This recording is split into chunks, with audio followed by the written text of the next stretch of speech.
Մի հատ հարց տամ։ Այդ որ իրար կողք քնում են մարդիկ։ Էդի անպայման, հա։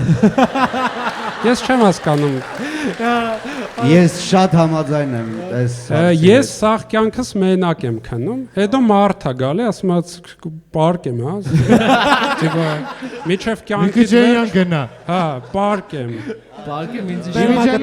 Իմիջիալս դուք գիտեք Շարլ Ազնավուրը, որ այդ թեմայով շատ ժամանակին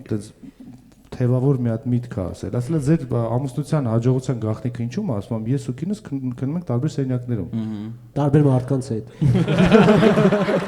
Այս հասկանում եմ, որովհետև քնելու համար հարմար դիրք չկա։ Ես միջև գտնում եմ այտենց ուրիշ քնելու համար ամենահարմար դիրքը ասեմ։ Հա։ Երբ որ երկուսով ես։ Ահա։ Այսինքն դու այսինքն ես պարկում, նա այսինքն մոտարապես այս։ Կանի ես գամ կողքը դու ասա։ Իրար հետ մեծ պարկ։ Դու տղամարդն ես, ես կինը, վիկտիմ։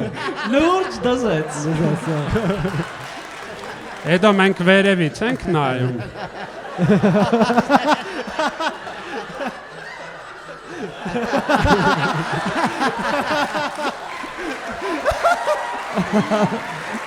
Ու հետո նա գալիս տուն։ Այ որ օրը ամուսնությունը սենց դարձավ։ Արսեն լավ, Արսեն։